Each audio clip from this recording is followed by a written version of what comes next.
L'inquiétude, c'est surtout aujourd'hui l'inconnu, parce que l'inconnu, ça fait toujours peur. Aujourd'hui, quand on dépose un appel d'offres, en général, quand c'est un appel d'offres important, on aime bien aller le déposer en main propre. Nos envois électroniques, on sait comment ils partent, comme un email classique. Ça arrive où? C'est ouvert par qui? C'est ouvert quand? Alors que Médé, en fait, on va appuyer sur un bouton et on se demande où ça va arriver, comment ça va être ouvert, qui va l'ouvrir, est-ce que c'est la personne qui va l'ouvrir est assermentée, est-ce qu'elle est dans un coffre-fort elle-même, enfin, comment tout ça, c'est... Est-ce que les gens de la commission d'appel d'offres peuvent déceler le fait qu'il y a eu une modification apportée à notre dossier? Et on se demande comment ils reçoivent ça et quelle forme ça prend, mais plus sur l'aspect pratique. Et puis comment ils procèdent, enfin la procédure adoptée. Est-ce que cet envoi peut être capté par quelqu'un ou pas?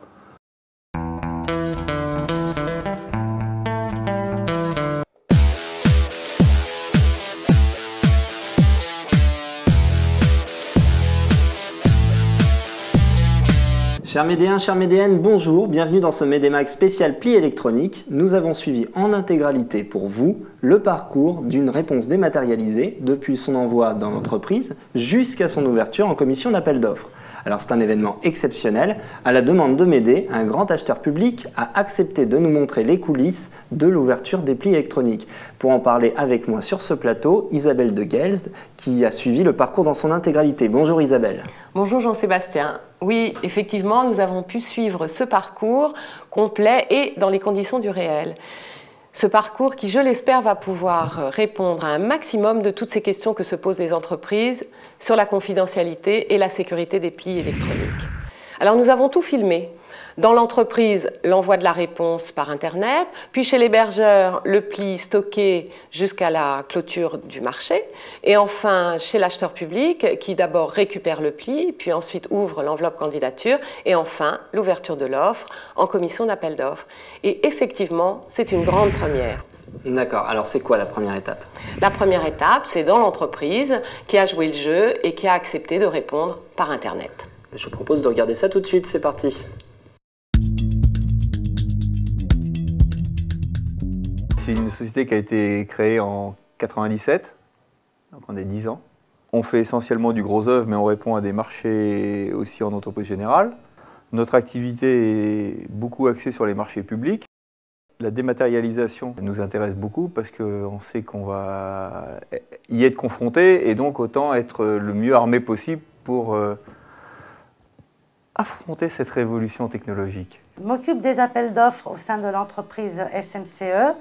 Je vais télécharger le règlement de consultation et je vais l'imprimer. Donc voilà. Je stabilote tous les documents donc à fournir. J'ai fait mes points PDF et M. Brito va venir les signer pour validation. Non, j'arrête de signer dans cette façon-là, donc je signe électroniquement tous mes documents. Je ouvre mon dossier, mon logiciel de signature. Je vais signer tous les documents.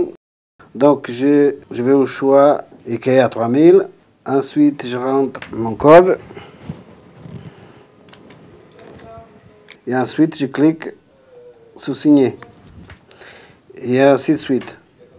Donc tous les documents sont signés par M. Brito. J'ai terminé donc mon enveloppe candidature et mon enveloppe offre. Et là, je vais les IP. Je me reconnecte donc sur la plateforme. Je n'ai plus qu'à mettre mes enveloppes donc en ligne. Je clique et c'est parti. Alors il est parti, mais où? C'est justement là que les premières questions des entreprises se posent. Eh bien, il est chez l'hébergeur de la plateforme où il va rester jusqu'à la clôture du marché. D'accord, eh bien ce sera l'objet de notre deuxième partie de ce Médémag spécial pli électronique.